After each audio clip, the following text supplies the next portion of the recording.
انقدر چهرت پر احساسه که دردامو میبره، حسی که من دارم به تو از یه عشق ساده بیشتره.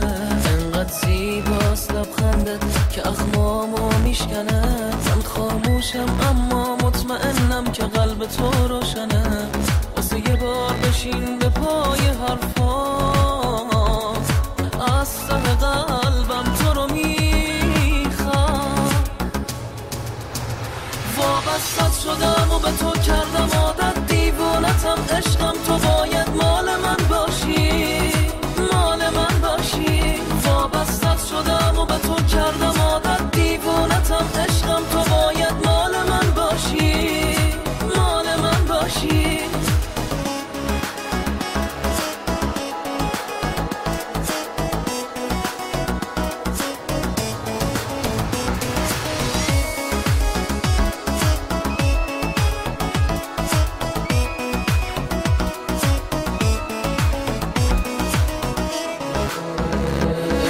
مهربونی که هیچکی نمیخواد از تو بگذره، حسی که من دارم به تو از یه عشق ساده بیشتره.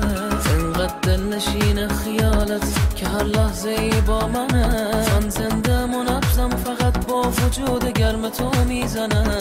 واسه یه بار بشین به پای حرفام، از ته قلبم تو رو میخوام. وابستت شدم و به تو کردم عادت، دیوونتم عشقم، تو باید مال من باشی، مال من باشی. وابستت شدم و به تو کردم عادت، دیوونتم عشقم، تو باید مال من باشی، مال من باشی. وابستت شدم و به تو کردم عادت، دیوونتم عشقم، تو باید مال من باشی، مال من باشی. وابستت شدم و به تو کردم عادت، دیوونتم عشقم، تو باید مال من باشی، مال من باشی. وابستت شدم و به تو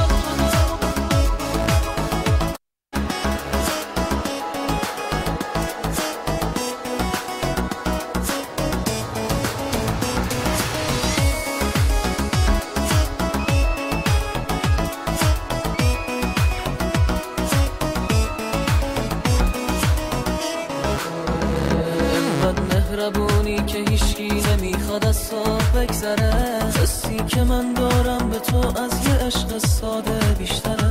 انقدر دلنشین خیالت که هر لحظه ای با منه.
توی چشم